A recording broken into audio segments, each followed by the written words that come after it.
What happens when water is exposed to EMF, or wireless radiation? Here's something you may not know.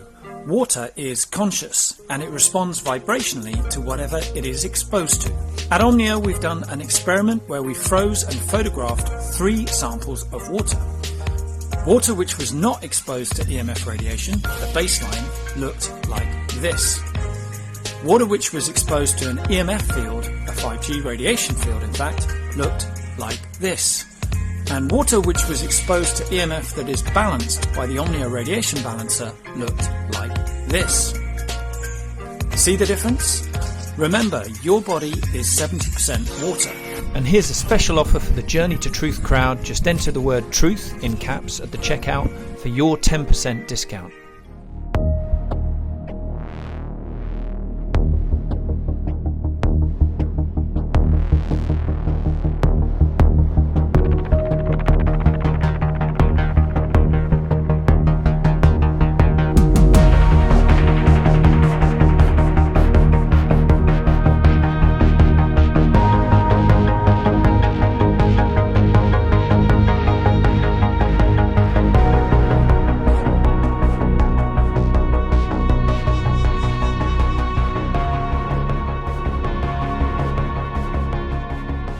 Hey guys, welcome back to the show. Just a reminder, if you want to come hang out with us at our conference in May 22nd through the 25th in Grafton, Illinois, tickets are still available at journeytotruthcon.com. It's right around the corner. If you can't make it, live stream tickets are also available, and day passes will be available as of April 1st if you're just only looking to come for a few days. So we're really looking forward to seeing you guys out there. We're really excited, and we hope you can make it. Journey to Truth. Hopewell Farm CBD. We have the promo code is back to Journey to Truth 10. That gets you 10% off all their products. So if you're looking for a new CBD to try, I highly recommend it. That link is below as well. Without further ado, we are joined once again by Kerry Cassidy. She was with us. Man, I never remember to look up the episode number. Do you remember, Aaron? It was about year or two ago. 50 something, I want to say. 50 something. Okay, so it was a while ago. Yeah. So Kerry joined us a while ago. It's been a long time. A lot has happened since then. And it was 3 years ago. I do remember that. Wow. 3 years ago. 3 years ago. Time flies. Time flies. So we're really excited to talk with Kerry again. She has an Egypt trip coming up that Aaron is going to be going on with her. So that's really cool. They'll be hanging out for a couple of weeks there. But right now, we're going to talk about some of the crazy happenings that are taking place around the globe right now, including the financial, quote, crisis that we're in right now. Might be engineered, might be manufactured.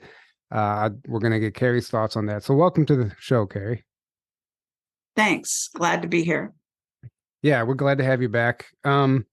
Yeah. So what is your opinion right now? This financial collapse, obviously, this has been kind of imminent. Everyone's been waiting for this. It's been predicted by numerous people.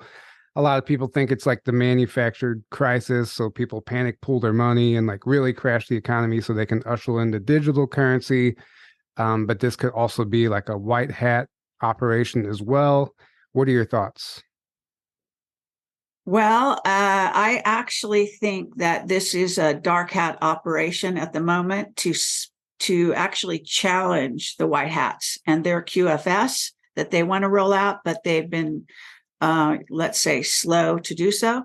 And because their agenda involves taking down the dark side, the New World Order, deep state, call it what you will. And in a certain sense, I don't think they can finally accomplish that until Trump is back in office, or he's still in office because of COG, but unless he comes forward. So that's the big kind of coup de grace, as far as I'm concerned. And what looks like it's happening right now is that with the attacks across the United States last week and, the week before, it started with the balloons. So these are invasionary tactics, attacks on the United States, on the surface, various places. Ohio obviously was a predominant one, but there's been lots of train derailments, all kinds of craziness going on.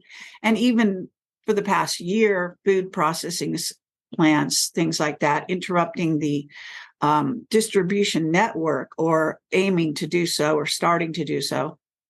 So I think that what's happened is that with the sort of, you could say, with the white hat agenda looming over their heads, they are now jumpstarting their digital global reset. And I think this was the first shot across the bow. They obviously rescued, the SVB bank, but there's no guarantee that other banks that go down will also be rescued. I think that people should keep that in mind. I also think that what they're doing in part is to wrap the smaller fish up into the bigger whales. And so that even if you looked at the trends right now in the financial world, a lot of people are shifting out of regional banks as we speak and into the bigger banks. So I think that's intentional. I think that's what they want to see happen.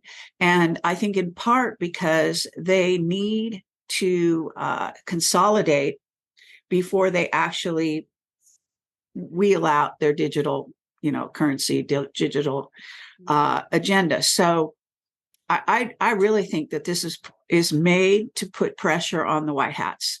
Now, I could have that completely wrong. God knows the white hats have been acting like the black hats, and the black hats have been acting like the white hats. So it's like crazy making, really. But this is kind of what I figured out and talking to financial experts and so on, who more or less are agreeing with me. There are certain signposts that tell us that this is happening. And again, the shift. Now, there's also a very interesting shift that's happening as we speak, or was earlier this morning, which is a lot of people are moving into crypto as a sort of a shield against the takedown of the banks, any further instability there. And I don't think that this current patch, so to speak, on the economy or on the banks that they're crediting Biden with to make him look like some kind of hero when he's anything but. Right. As a fact, he's not even a person. Right. That's very true. He's not the Biden person they think he is. He's just actors and so on. So we're really looking at them, I think, in the last few weeks, again, with these attacks, with the balloons, with everything that's going on, escalation. Now, on top of it, there's a war scenario going on in which we are, first of all, we're bankrupt. So don't tell me how we're sending billions to Ukraine. Sure. Because that's a mystery in and of itself. But nonetheless, we are. And so, or supposedly are. And, if you look at the whole situation with currency in general, the whole thing, the banking thing has been a scam. And you go back to the Jekyll Island book and you look at, I even put some stuff on my Telegram about that recently. Right. They explain how the banks don't own any money themselves. It's all they're lent money and they lend you money and they make money. It's all a Ponzi scheme. It's a giant money off of Ponzi scheme. Money. Yeah. So end of the day, the other thing they have been doing is this quantitative easing that's been going on for years, even since 2008, when the banks are also going to go down back then. So they basically are pumping money into the system. Then I did it an earlier show today. I likened it to a running horse. So the horse is running, and that's all the money that they're pumping into the system. And then they take a rope, and that's the interest rate, and they try to rein in the very thing they created by raising interest rates, which is insanity itself. And even Trump said that in a recent statement. So that's kind of where I'm going with it. And then Trump also said, I put this on my Telegram earlier, I guess yesterday. He made a statement yesterday, basically repeating what he'd said a few years prior, which was that if Biden was elected, we would go into a depression worse than 1929, a crash and so on. So that statement he reiterated that statement yesterday, which blew my mind. And then on top of it, he put on the channel on Telegram was this statement that he made a couple of years ago when Biden was forced into office, let's say, Right. with the fake CCP backing and MI6 and so on. So the digital steal. So Right. this is going on. This is what's happening. Now, think about the Illuminati being, they know clearly the agenda of the White Hats, which is to take them down and to take the system that they built down. If you know that's about to happen to you, you know, it's really a race between two different financial systems, between two systems altogether. And so the White Hat operation is tactically even saying so publicly that they're going to take them down and they're going to destroy their system. And that involves things like market crashes. But sadly, it seems to also include some kind of prolonged, very uncomfortable situation for most of the United States, if not the rest of the world, Right. since we're all connected. So I don't personally think that's a great way to go. I think you can build, you know, you can bring in the new without, you know, destroying the old completely, especially when it's like a ship you're all riding on. Yeah. Well, there's the exactly advisable. right, and I mean, there's the belief that it has to collapse in order to usher something new, because, like they say, you can't fix something that was designed broken in the first place. Well, you're not using the same elements, so it doesn't matter. You know, if you just look at life in general, you know, you don't kill off the parents when the baby comes, you know. Right. The baby grows and, you know, in the midst at a certain point reaches a certain, you know, goes through puberty or whatever, and then gets to come as of age and then replaces the old guys. But the old guys are still there. You can't kill them all. Mm-hmm.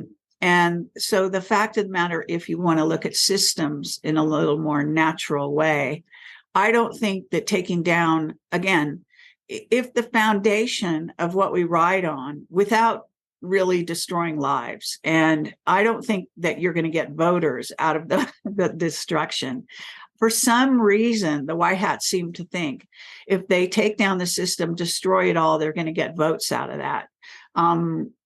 Maybe they're going to put all the blame on Biden, and that's the way they want it to look. But anyone who kind of has half a brain, and if Trump even comes out at some point, you know, this whole story is going to out. Okay. The continuity of government, the fact that we were invaded by the CCP and the takedown of the digital, you know, takedown of the election and all of this is going to come out. Okay. Whether it comes out sooner or later. Right. So even the non-awake people will learn the real story. The question is whether, you know, look at your situation. Are you going to thank the White Hats for destroying your world, taking away your money, starving you to death, maybe killing you and your friends and family in the process? Okay, in order to bring in a new system? I mean, you know, the cost may be too high. Maybe that's just the wrong way to do it. But be that as it may, you know, we've got them. They're working in the resistance. They're working to, you know, they want to save lives. Apparently, you know, they want to rescue us, humanity, from these dark straits that we've been in for thousands of years. But again, one has to also look at the foundation of in a sense, the earth is a ship. We're riding on a ship. If you destroy the foundations of the ship could sink altogether, or it could certainly, a lot of people could go overboard, so to speak, like the Titanic or whatever. All I'm saying is that we have to examine what we're dealing with. We're dealing with the dark side. We're dealing with dark entities, you know, behind the dark side. And we live together on this planet. You can't, first of all, you can't kill them all. You can't put them all in Gitmo. There's not room, you know, and they're probably not going to leave anytime soon. And I know there are a lot of, you know, what I call white lighters that like to say, oh, you know, the reptilians have left the planet and all this nonsense. Yeah, I don't believe that for a second. So I mean, there's also we know like the world they've created for us, the reality that they hand us is an illusion ultimately. Like what's going on behind the scenes is completely different than what they tell us, the propaganda and their narrative. So I mean, we can analyze this based on the information that we're given, but there's a whole other layer that's going on of this war that we just don't see, that we really don't know. That's why I find it very interesting. You've talked to so many whistleblowers over the year, and you have you have some inside knowledge, I guess you can say, on what is happening behind the scenes and how much of this taking place right now is actually related to off-world operations and the ET presence here on the planet. And I kind of want to get into some of your thoughts on that. I know you've talked to Mark Richards a lot, and he has some information about what's happening. So, sure. Well, I actually posted on my Telegram, I think it was last night. I was working late at night, so everything kind of merges together. I'm not sure the timing, but I was ranting about the COVID, and so it's there if you want to go to it and see what I had to say. But I do that from time to time and just start writing on Telegram my thoughts. A lot of time it happens around 3:00 in the morning. So basically, the idea here is that, bottom line, Earth is and has been invaded by a number of ET species, okay, off-world species. And some of those species are controlled by what we call off-planet AI. And this is a whole story that obviously is being submerged, that's being, covered up and kept away from the public. But the reason I have special access to the story is through all the whistleblowers over 18 years of interviewing, some on the record and some off the record. And I continue to gather evidence really every single day of my life. And it all hangs together, like my understanding, my through line, my thesis, if you will, of what is happening, why it's happening, and how it's happening. So the bottom line is that we are invaded by, first of all, the Draco reptilian gray contingent. And they are run, we have now found out, by an artificial intelligence that even has taken over other galaxies besides ours. So it is incoming here, and its emissaries, if you will, are the Draco reptilian and grays. And the grays in particular are quite insidious. That it's not all gray races. There's tons of gray races, so understand that.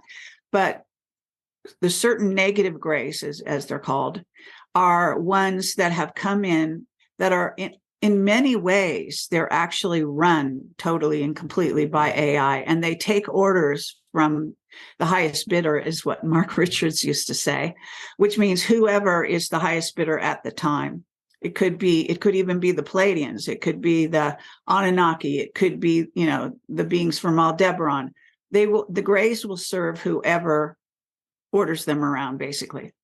Well, they're PLFs, the program life forms. So they have that's a division of the grays. Not all grays are programmable life forms, but you could call, in the sense that they're run by AI, you could call, but then you'd have to call Draco that and reptilians that. And I'm not so sure we're ready to do that yet, but it's possible. It's a phrase, it's a deep state secret space programs phrase, but it is. There are literally, what I think of the programmable life forms is the ones we created, because we created our secret space program.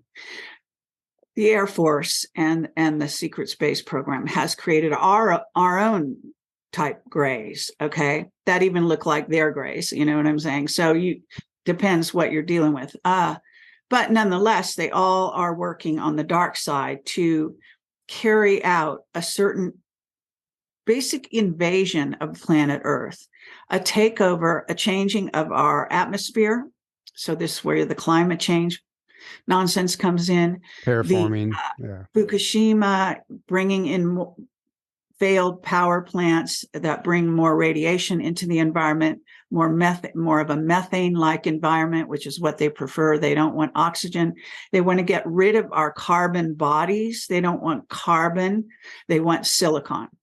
So this is where the AI comes in. This is where the nano graphene oxide comes in as part of the VAX. That whole program is a takeover program. Biden is a takeover program. He is run by the Grays and the AI. The scientists in Wuhan, the scientists in the biolabs in Ukraine are all being trained and run, to create like a humanity 3.0, to get rid of, there's tons of, there's going to be fallout, there's going to be collateral damage. They don't care about that.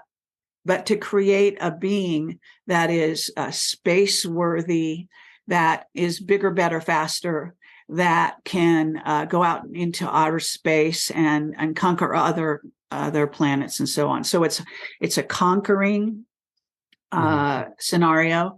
And the Pleiadians, back in the day when I interviewed William Tompkins, knew about this. Okay, and they came in to help with our secret space program on the positive side. The reptilians being also involved with the Nazis, came into our space program and actually tried to sabotage it. So this is a scenario that goes on way beyond where we are right now. We're just at a certain trajectory, but this takeover scenario has actually been coming into Earth.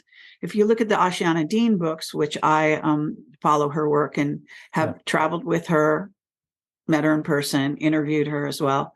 And I've also gotten downloads from what are called the guardian races that work with her. So I can say that a lot of that information in her books is excellent and true. And it is depicting how we have been invaded by various races, not just the Draco reptilian and Greys, but it's called the Luciferian rebellion in general. And a lot of times the beings that are involved in it are, they're feeding on us like parasites. Okay. And they're blood drinkers. They feed on our glands, adrenochrome, that whole story, et cetera, et cetera, et cetera. Right. And that's a great analysis. And sorry, Aaron, were you saying something? No, the energy too, pollution energy. So all the fear, sadness, hatred, all these low vibrational energies. That's why they perpetually want to keep us in those energies constantly. So right, giant loosh farms, right? Yeah, and the plan to be one giant loosh farm that's continuous. Like they want to lock us down fully with the AI and the transhuman and stuff, so that we're like completely enslaved, and it's just a loosh generating farm that they just have and can. Right, and it's interesting. We talk about all this stuff, and I know like some of the mainstream ufologists can't comprehend the secret space program because they're focused on like, well, where's the funding come from and stuff like that. For one, slave labor. For two, Austin Fitz explains very clearly where the funding comes from, but it comes from the usual suspects. The CIA runs the drug program. It runs the adrenochrome program. It runs the human trafficking program. This is where the funding comes from. Those people, whoever they are completely idiots if they don't realize, the channels through which funding comes. Duh. Right. I mean, even our tax dollars. I mean, and then bottom line, and money that's being raised or used to fund at NASA or SpaceX, that's being funneled into these programs as well. A lot of these are covers and fronts for the secret space program. So, I mean, obviously, it's just something to consider. Because there's so much money, where is it all going? How is an entire planet in debt unless it's going off world?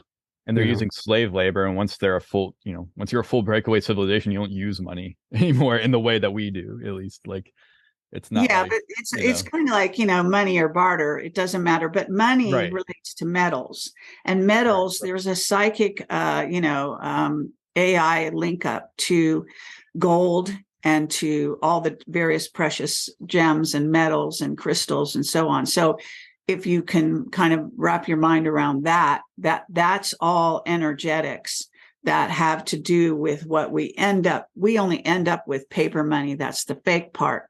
But the real part is, in essence, these substances. And this is where the AI comes in. And in essence, you could say, because all of it has consciousness, and the consciousness is being sort of commandeered and garnered by the AI that, again, is trying to make inroads to control our planet and us. So they do it through those substances, through metals. Like, again, nanographene oxide is they say is the strongest. It's like a composite metal on the whole world. That's the strongest substance. So that apparently is what they decided to rebuild our bodies using. Right. And Dr. David Adair talks about using the rebuilding of cells with the spike protein nanographene oxide package that has been delivered through the vax. But also the nanographene oxide has been in our chemtrails, in our food, in our water, it's in our clothing. I did a whole presentation I think it was a couple years ago, all about this, based on some slides that I found on the internet that some guy that disappeared had created, that actually showed back then. They were made around, I think, 2010. And I was just amazed at how accurate it was for what we're understanding right now. So this is part of it's actually my mission to link up the dots, to take these things that people think are separate and separated from each other and unrelated, and show people how they're related and how they involve in an invasion of Earth scenario. This is very important, because if you're being invaded and you don't know your enemy and you don't know that you're prey, that's the situation that most humans are in that don't research like we do and look into all of it. Right. So this is the Awakening Project. The Awakening Project is really about waking up our fellow humans to realize, so they can protect themselves and their children against this invasion, and teaching them how it's happening to them. So I know the white hats don't even want to talk about the alien side of things yet. But as far as I'm concerned, you cannot ignore it. In fact, we're at such a dire sort of straits at the moment that this has to be considered. It has to be brought on board. We have to talk openly about it. Right. I mean, that's what we don't know your enemy, you can't fight them. You nailed it. If you don't, you have to understand your enemy. If you don't know your enemy, you can't fight them. That's a great phrase or quote. It's so true, because everything is connected. Like you said, even though it might seem like they're not related, everything is related. All the way from incredibly. Yeah, exactly. And it's interesting. You mentioned the chemtrails earlier, and how, the graphene oxide is in the chemtrails. It's also in the jab, and it's like they've been prepping us for this for years, just raining this stuff down upon us and the planet. And then with the jab, along with the virus, it's like this perfect trifecta that ushers in like that transhumanism, right? So it's really apparent.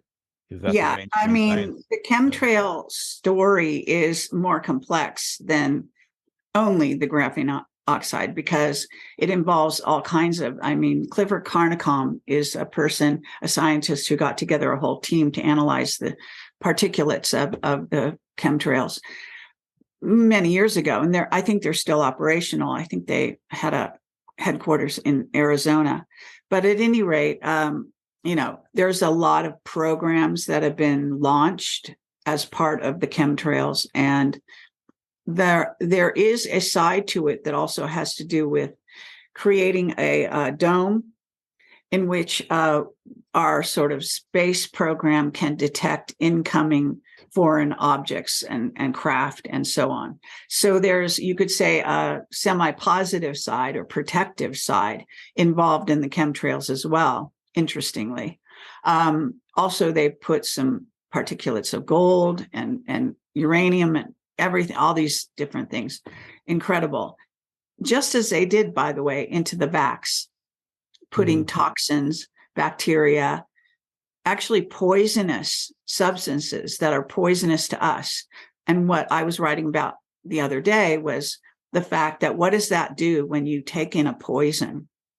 Your body, again, your immune system would kick in, like jump way up, right, to combat that incoming foreign stuff that's could damage you.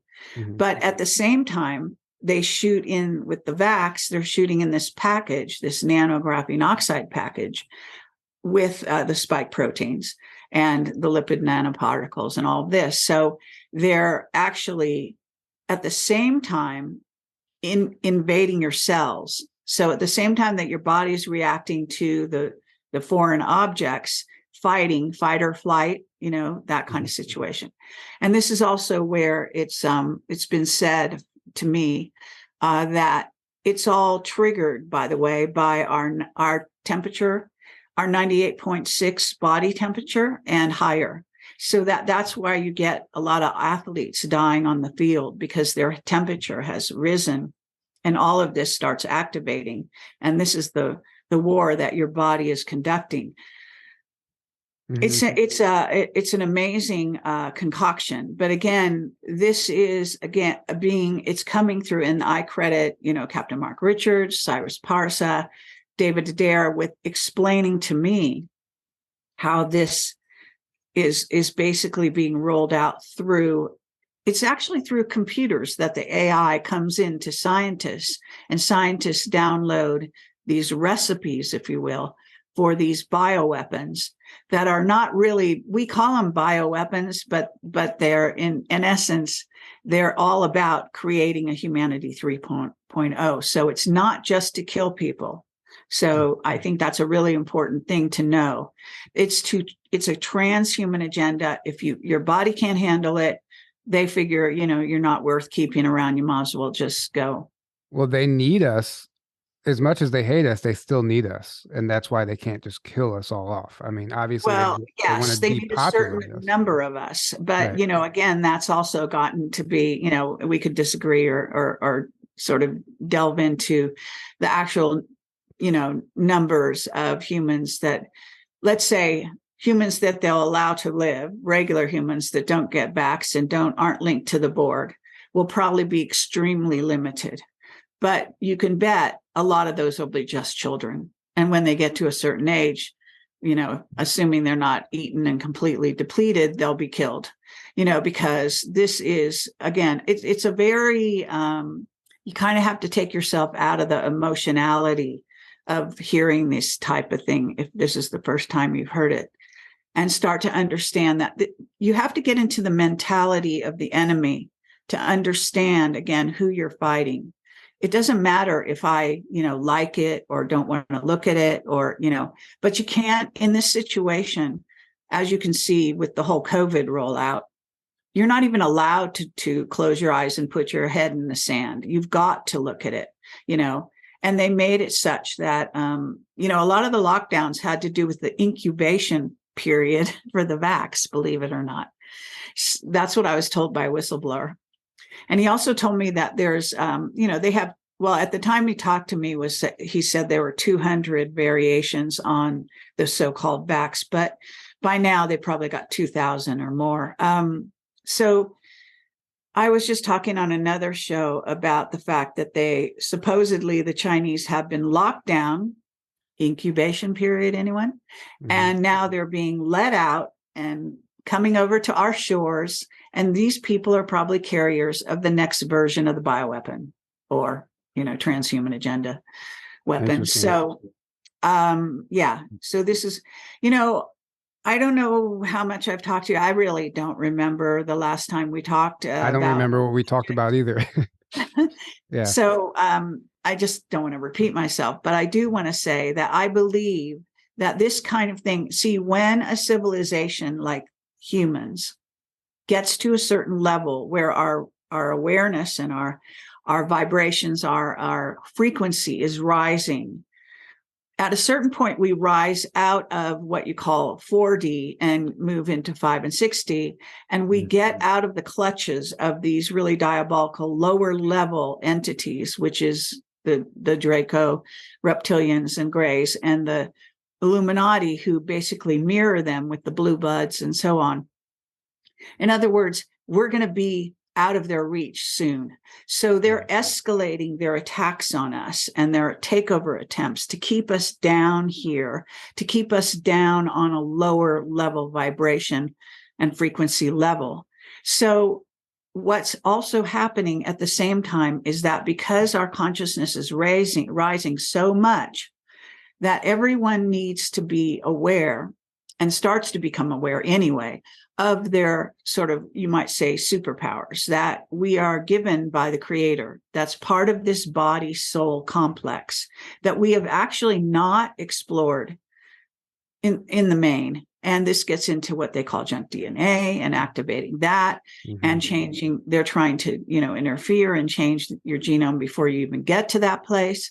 So this is a very, it's kind of like if you're watching a movie, this one side does that and one side does that, and then it keeps escalating, and pretty soon you're in this incredible crisis and crescendo in which who's going to win. And I just say that Creator and all of the beings that are on our side who were involved with the creation of the bodies that we're already spirit, we're already here, we come from source and return to source as far as I'm concerned. But the bodies were built to withstand all of this onslaught, believe it or not. And this is why we have such an incredible immune system, and why they have to keep trying to roll out things to deaden our immune system. Bad food, bad water, you name it, bad lighting, Right. All of that. So they wouldn't have to work so hard if we were already, fragile and going to die and disappear off the megaverse, let's say. Right. That's not how it works. It would be game over a long time ago if we weren't. Right. There's the reason they have to poison us from every angle and do all these different things, and it's taking so long, is because of how powerful and how amazing we are. And these our bodies are, yeah. Our adaptability is incredible to the environment. Right. I mean, other ETs will come here and they wouldn't be able to survive on the surface. We're living in a poisoned environment in all aspects at this point. And it's amazing that we're even able to survive and even thrive in some cases. So, I mean, that says a lot about our genetics and our DNA. And I definitely like what you called superpowers, like the Force in Star Wars. Like, that's real. Like, we're capable of things like that. And I think that's the next step. What is it? Humans are considered genetic royalty throughout the galaxy. I believe that's Alex Collier and others talk about that, because we have so many different ET race genetics, and because of what we just talked about. For sure. So, so it's not all bad. Now, what does happen is that when you're put in a pressurized situation, your sort of superpowers, and this is Illuminati also know, come to the fore. So as we're like in a pressure cooker, okay? And our abilities are starting to come more and more to the surface, and more of our sisters and brothers are experiencing this. They may not even know the things we know. You know what I'm saying? But they still, they're learning they can move objects, they can change reality around them. They can, everything is, as far as I'm concerned, and I've studied also the occult and the Illuminati principles and so on. I can tell you that everything is sensate, that this universe, that this table here that's holding my computer is aware. It's made of wood, okay? Even computers can be influenced. And I talk about how AI can be influenced through the etheric. And we humans go into the etheric. We go into it when we sleep, when we meditate, etc. So we can influence them, the negative side, to come around to our way of thinking. This is how I think this is ultimately going to be the battle that comes to the fore here on Earth, is that humans are going to take back our sovereignty, and we'll do it through the coupling of the mind and the heart, in essence, and doing it even in the world of the etheric, as opposed to the material world that we see around us. Essentially force their hand. I mean, it's... Yeah. And if not, when you're influenced, you have to understand that the word influence, and by the way, a long time ago in learning about how these various ET races look, act and think, one of the things they talked about was the fact that what we call war, this thing, shoot them up with guns, is not how they take over a civilization. They actually come in, they try to merge with the current population, and then they try to influence it again, through the etheric and through the element of mind and whatever else they have at their disposal. Scalar we generate scalar waves. That's part of our abilities. And so we can do negative things with it, and we can do positive things with it. Mm-hmm. But we can definitely fight the negative with using those our ability to direct scalar waves from our body. And part of this gets into also the activation of Kundalini. So those of us who have activated the Kundalini to a certain degree have much more of these sort of access to this power. And the reason they go for the adrenochrome is because they haven't developed this, older people, and they're desperate for it. That's why they look so old and wrinkled and everything like that. And so in kids and children and especially in teenagers, they manufacture this Kundalini energy, which is in the West called orgone, Wilhelm Reich and orgone, and you can learn about that. So we basically, that's what you can throw, when you throw chi, you're throwing orgone or Kundalini. You're actually, and it's also called vril, by the way. A lot of people are now using the word for vril in a very negative sense, but actually it's just an infinite source of power. Yeah. Yeah. It's it's like the same as chi, the same as these are terms for the same kind of energy. It might be different levels of the energy, but it's still the same stuff. So we have this ability to throw and change in the environment. You've been in a situation maybe where you were in a life-death situation, or you've heard about women, they can rip a car door off a car, suddenly, because that's what we're talking about. When you put your energy out there, you can do amazing things. Mm-hmm. Exactly. Right. It all comes down to awakening to our true power and then accessing it. That's what's going to win this. And that's mm-hmm. why awakening is the key to everything. And I think, unfortunately, a lot of people need things to get hard to a certain degree to start awakening. Snap them out of it. Realize, wait a second, there's something else going on than I'm being told in this reality, like start there, and then waking up to just the true nature of themselves and the true nature of reality. And then realizing that your power is within you. It's not external from you. Like we're taught, you're taught your power is external. Everything external has power over you. It's actually the exact opposite. All the power is within you. It's an inside job on both sides. Like the dark comes in, they infiltrate from the inside out, and we do the same thing, literally mm-hmm. from the inside out. Like it's a spiritual war on all levels, war for your mind, body, soul. Right. You mentioned mind control earlier. That's largely how they're doing this. I want to shift gears just a little bit because I've noticed this. So what we see right now, we have these whistleblowers coming forward for the past 15, 18 years, right? And some of them are starting to self-sabotage and even destroy their own testimony and change their story. And I'm thinking, okay, this isn't coincidence. This is the new way to kill a whistleblower. They don't need to kill them anymore. They mind control them, so they destroy their own testimony and discredit themselves in the entire subject they were whistleblowing. Mm-hmm. And it's far more effective to do that to these whistleblowers now than just kill somebody. What are your thoughts on that? Yeah, that's going on for sure. I think it's been going on for a long time. There used to be sort of a syndrome that we didn't talk a lot about, but in Camelot, where I would interview somebody and they would be totally positive. In fact, it still happens.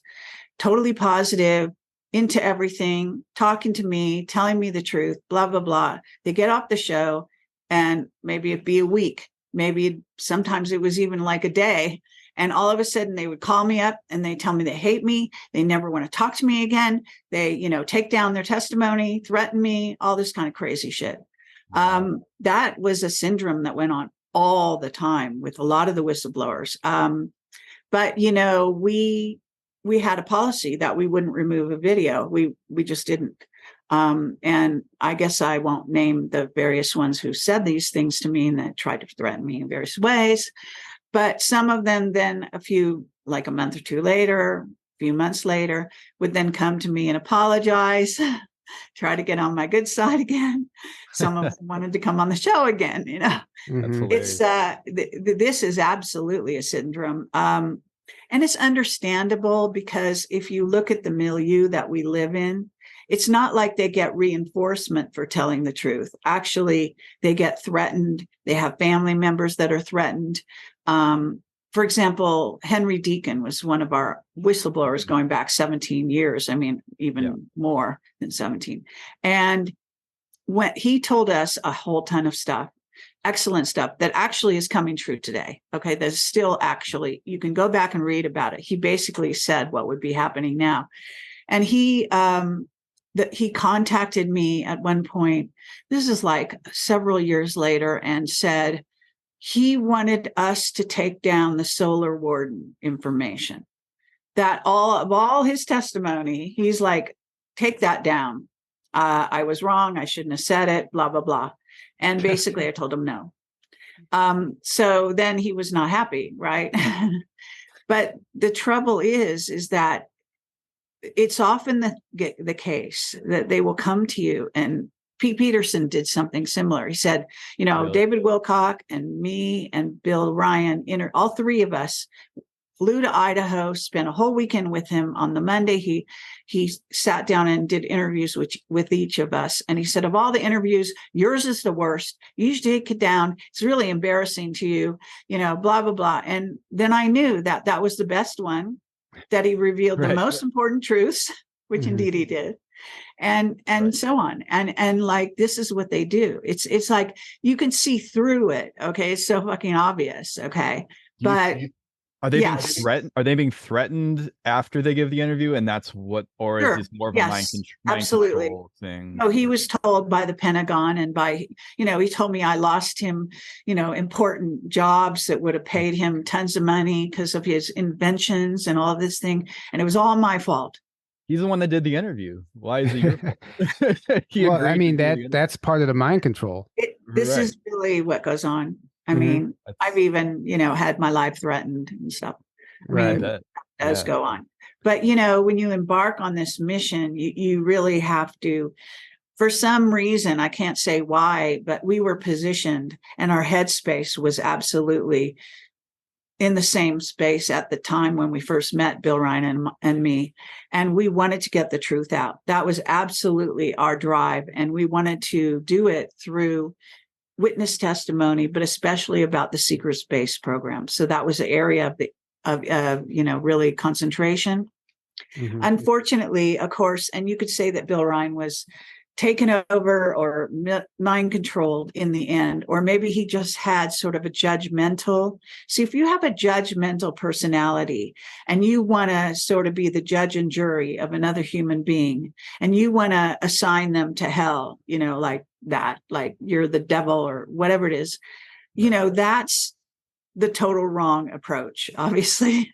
Yeah. So, you really have to come home to the idea that if you make a promise to a whistleblower that you're not going to reveal their identity, then by God, you better stand by it. And, you know, I was trained as a journalist, and this is like the center, it's the central theme of what we do, is that, yes, people will talk to us.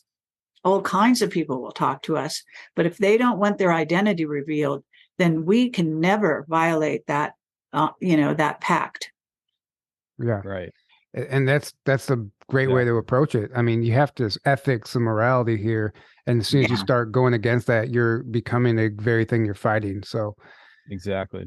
Right. I mean, there's no doubt in my mind that a lot of these people are being threatened or mind controlled too. Understandably, you know, I have, let me say that I have been, Anthony Sanchez is an example. He came, he lived in Northern California at the time. I lived in Southern California. He came in person. We did, it was practically an all-day interview. It was amazing. And he got in his car, he drove back home. He put his car in the garage. He locked his car. He rolled up the windows, the whole 9 yards. He went in with his family. He had a family with little kids and whatnot. And in the morning, he woke up, he went into his garage, and in the inside of the window was a note that basically said, if you release the interview you did with Kerry Cassidy, your family will die. He called me up. He told me about the threat, and we've never released it. Okay. Wow. So there are instances in which before the interview got out with the whistleblowers' blessings, let's say, we were told that kind of thing. And in that case, and then I was also called by an agent who reiterated the exact same thing. So this was very serious. And even since that day, Anthony has never talked in depth about this project, which is called Project Leonid. It's also interesting. I remember an old interview with you and James Casbolt and Max Spears, and I remember you specifically questioning James, wondering if you were interviewing one of his alters. You're like, "This, I'm not talking to the same person I was talking to before." So we also have, people being triggered into alters, which That's is true. another form of mind control. So there's so many layers to this. For sure. And what they're capable of is endless. The technologies that are used to operate, help these programs function, they're being used to also silence them too. So, Right. Really quick before we wrap this up, just because it's really popular on Netflix right now, they have the new documentary about the missing Malaysia flight. And I know there's a lot of whistleblower information about what actually happened to that flight, how it was rerouted to Diego Garcia. I didn't know if you wanted to help our audience or anyone else understand what might have actually happened with that flight. Well, back when that whole thing happened, I did shows and I did interviews about that. I wrote articles also, so you could kind of do a search probably for MH, whatever the number is, I forget, on my site, and probably come up with that stuff. But bottom line is it's kind of a complex story, and I haven't yet watched the documentary or so-called documentary that they're putting out. I kind of doubt that they're going to cover some of the things I know about it. They don't. About the super, coders that were on the flight. You know what I'm talking about? Mm-hmm.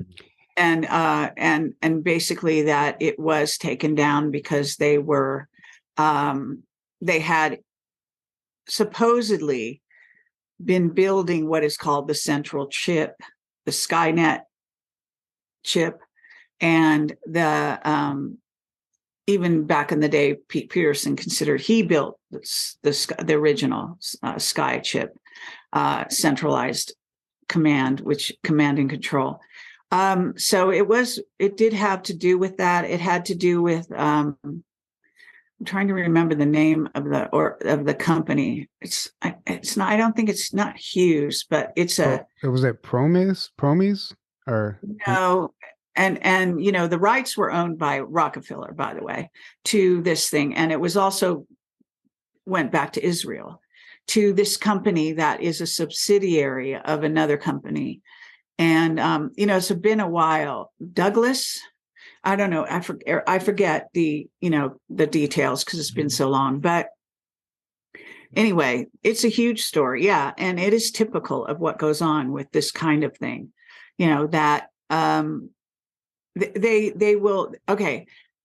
One of the things they did with the people that were on the plane, I don't know if they're covering this, is they take them to Diego Garcia. They mind control them. They wipe their minds, and then they let them loose, believe it or not, in the cities, especially the kind of chaotic cities, like in India and various places.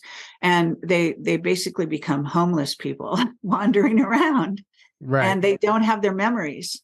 And this is how they deal with them rather than kill them outright, supposedly. Okay, so that's one scenario that happened to those people. Yes. But yeah, I mean, there are all kinds of games. It's a branch of Motorola, a Freescale semiconductor with its head office in Israel. Freescale is the main company, and the subsidiary, I guess, was Motorola. And I want to be careful here because I know a certain person who is heavily involved in that company. So it's really very fascinating to kind of go down those roads and see where in the tech industry certain things are. It actually works with the secret space program. In fact, I know we're wrapping this up. Just very quickly, let me say that the Silicon Valley Bank is not a sort of target with not a mindless target. This was absolutely the target because it is directly connected with the innovation and the seeding to humanity, if you will, that the inventions and the stuff they use in the secret space program underground and in bases and so on and so forth. It's said that it's more than 10,000 years ahead of our surface Earth. So the targeting of this main Palo Alto company, the bank, where Silicon Valley funnels its resources for all the startups and the innovation, is not accidental. Okay, it was like hitting a nerve, if you will. So yes, they're rescuing that. I guess they're rescuing the billionaire people as well. I mean, they can't let it fail, that entity. But I do believe they're going to swallow it up into a larger entity, as I was saying in the early part of this interview. So, right, just saying that target is not accidental. Very important. Mm-hmm. I mean, that's where William Tompkins said a lot of the think tanks were for the secret space program in the early days. I mean, it's been the hub for a lot of that stuff. Well, the Rand Institute in Santa Monica, yeah, right. is one of the main hubs. SRI in Stanford, also huge, as well as Tavistock Institute in Great Britain. Right, and that's the major mind control comes from there. All those tactics, and so I don't know if you're familiar with Mark Demizio. He's a secret space program whistleblower who was stationed at Diego Garcia, and he said he was there when the Malaysia flight was rerouted there, and they actually some of the bodies were they killed a lot of the passengers, and he said they were literally throwing the dead bodies down the blow up slide down the side of the plane, and it was his job along with some others to literally put these bodies in like a cart and wheel them off. So that's just another aspect, another layer to what happened there. Sure. Those bodies were also put on that subsequent flight that went over, I think it was it Ukraine, somewhere, that country next to Russia. Georgia? Georgia? No, I guess it was shot down over Ukraine. So that was, you're talking about MH17, 317? 370, yeah. And then there's another plane, a subsequent incident that happened that actually Putin ordered to have the plane shut down. But the plane was full of dead bodies, and that supposedly in body bags that came from MH17, 317. Oh, wow. So I've never heard that aspect of it. Yeah, I mean, it gets deep. I mean, and the lengths they'll go to create these narratives is wild. But right. Yeah. So thank you so much for joining us today. Is there anything you have coming up that you'd like to let our audience know about, or how they can find you or follow you? Well, yeah, go to projectcamelotportal.com. If you subscribe, it costs the amount of a latte each month, $3 a month. Literally, that's like, one of the cheapest subscriptions you can have. But it does keep us alive because, we're dependent on the numbers of people that subscribe to keep us going. And that's really, since I was banned on YouTube for telling the truth, this is the main way we make money. I do have some ads of people that I've interviewed, the scientists, and that's Root Brand, and highly recommend their products. So Root Brand is one of them. You'll see the ad there. And the other one is Nanosoma. And you can watch the interviews I've done with the scientists, and that's why I'm backing those products. So projectcamelotportal.com, projectcamelot.tv, or projectcamelot.org. The reason we have more than one URL is because we're banned. We started to get banned in certain countries, like parts of Germany, for example. Mm-hmm. Right. And then obviously also Telegram. You're active on there every day. Very active every day on Telegram. I post all kinds of stuff, and doesn't mean I agree with it, but it does mean I think it's worth taking a look at. In fact, I could, totally disagree with whatever it is, but I think it's really important to, look at the light and the dark. And then on top of it, on my front page of my website at the top are all my social media. So I'm on Truth Social. I'm on Twitter. I was banned from Twitter for a couple of years, and then I opened a Proton Mail website. So I'm Kerry Cassidy on Twitter. And I've had that for about a little over a year, I think now, maybe more. And so I don't have a lot of subscribers on my Twitter because, again, they took me down. I mean, they took me down off YouTube. At that time, I had 70 million viewers and 312,000 subscribers. And we basically lived on advertising at that time from YouTube, even though they took half your profits.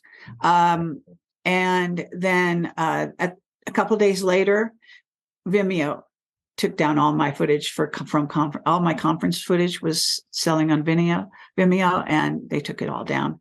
So we did put everything back on our website, so you can search in the search bar. And Odyssey.com sucked up my YouTube channel, mostly, not all of it though.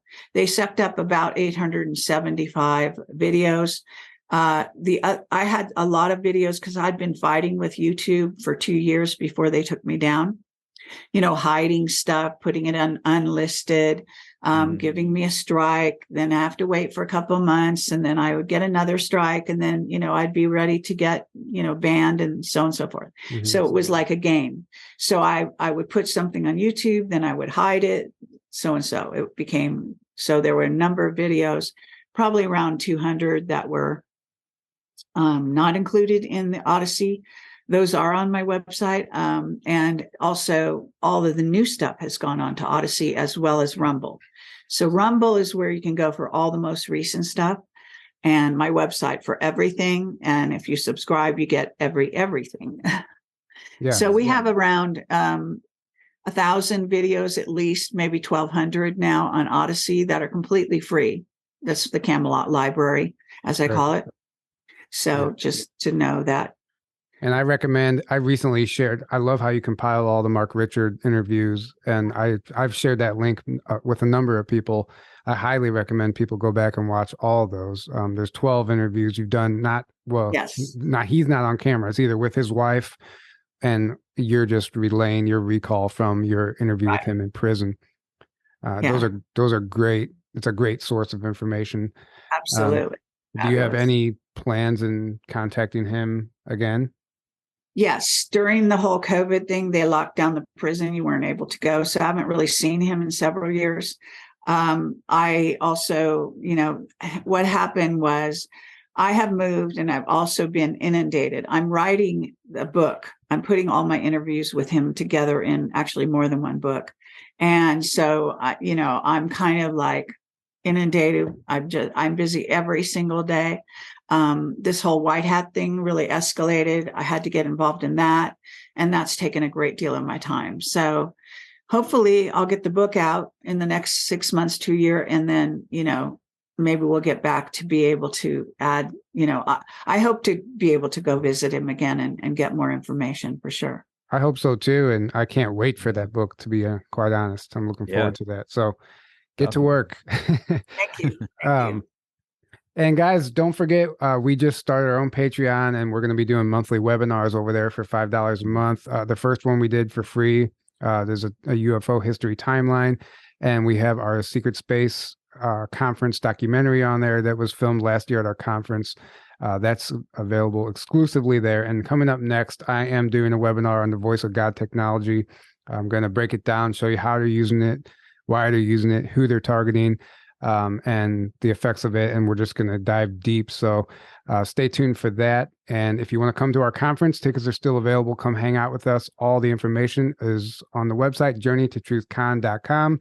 That is May 22nd through the 25th in Grafton, Illinois. We hope to see you there. Thank you, Kerry, for joining us. This was great. I really enjoyed this. Keep up the good work. Keep up the great work. So I'm sure we'll be in contact. And until next time, guys, have a great evening. Good night. Take care. Bye-bye.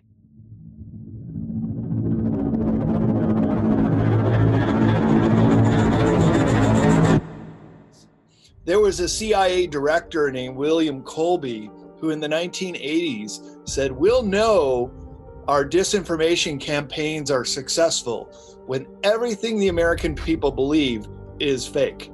When we realize how powerful we are when we set our intentions and we realize that we aren't just this, we are just these multi-dimensional light beings, and time is an illusion, and it's everything's a perception, then you can go forward and backwards and embody it and just pop out and go and do this work.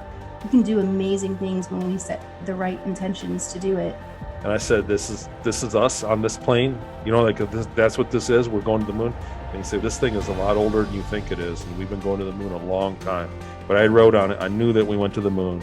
And so I always knew there was a base on the moon from a young age. And our DNA is a complex recording system of the history of the entire universe, the history, of everything, that not just this timeline that we know, but multiple timelines of reality. There are a total of 9 different categories of planets in the universe. We people on Earth, we are living on a category 1 planet, like elementary school students. And the Theobans, they are living on a category 9 planet, like college professors. So they have been really guiding us throughout history. Teokum let us know that this facility under the Sandia Mountain is considered an information station for interstellar travelers coming to the planet. They tell us that their facility was retrofitted into the ancient tunnel system that already existed. And as far as the bending the space-time continuum, I've had something like that happen. And what seemed like about a 5-minute encounter has been 4.5 hours of missing time. And I was completely conscious. And when you're dealing with a type 3, type 4, type 5 civilizations that can work with the different coexisting timelines, all bets are off, man. Every time we have Bigfoot activity out there, we're having ETs and orbs and stuff like that. We have a lot of this stuff documented. As a matter of fact, I'm a member of 3 different teams, and I work with people from all over the country out in the field. And we actually have documented a portal, something that we consider to be a portal opening. And we sent 2 of our team members inside of it. And Really? They disappeared and then came back out. I would suggest that we take it one step further and say humanity has never known who we are. We've always been in the thought control matrix. And one step further, perhaps we could say that we're in a consciously controlled state of hypnosis. In other words, are the thought control matrix creators constantly bombarding us with frequencies that keep us from being telepathic, that keep us from remembering who we are? And the thought control matrix was set up, and we have never known our potential, our power, our beauty, our incredible connection. It makes no sense at all. There is no reason for it other than the programming that we've received for generations, because it's all about order. It's all about listen to your elders, listen to the teachers, listen to the adults, listen. And what that does is it dims the light of the child, and it makes them feel like they don't have a voice. And why that's designed that way by the dark side, and that's in the system, is so that they grow up and they just listen to, and they do what they're told, and they're good little boys and good little girls, and they lose their sense of self. They lose their north, their true north. Yeah. So many adults are walking around in this world, they don't know who they are. So the planet itself is now beginning to split. It's beginning to divide again into a higher vibrational Earth and a lower vibrational Earth. And the race of man is dividing with it. And we're becoming less and less aware of one another. And over time, what will happen, and I don't know how long this will be, one world will have all higher vibrational beings on it, and the other one will all be third dimensional beings, and we will not perceive each other anymore.